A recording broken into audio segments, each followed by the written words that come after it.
relative humidity 76%. The wind was southwest at 15 miles an hour, gusting to 29. The pressure was 29.40 inches and falling. At Gastonia, it was mostly sunny.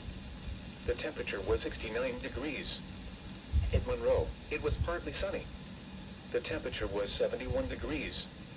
Elsewhere in North Carolina, it was mostly sunny, with a temperature of 69 at Hickory, 69 at Shelby, and 71 at Statesville.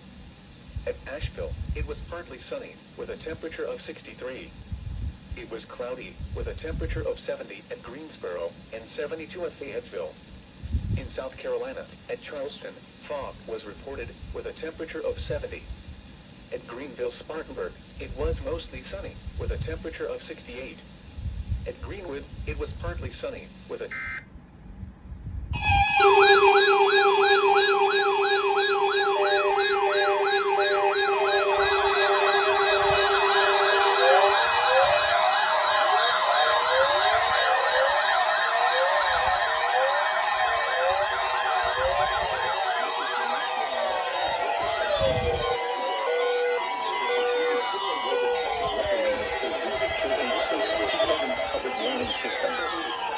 Potentially dangerous weather situations, especially those receivers can be automatically activated to warn of impending hazards.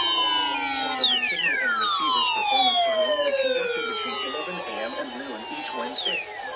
If there had been a threat of severe weather, the test would have been postponed until the next available good weather day. Reception is broadcast. Reception is broadcast. And the warning alarm will vary at any time.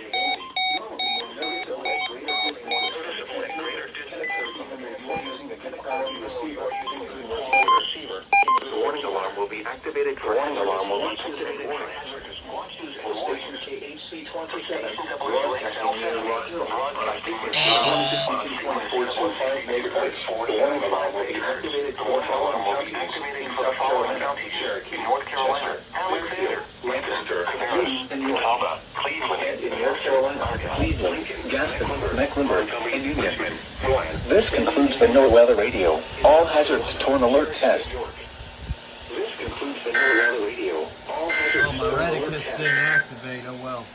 These are the 11 a.m. Eastern Daylight Time observations for the Carolinas on Wednesday, April 3rd. It's a pretty good test. The temperature was 69 degrees, the dew point 63. Mr. 259, of course, didn't The activate. wind was southwest at 20 miles an hour.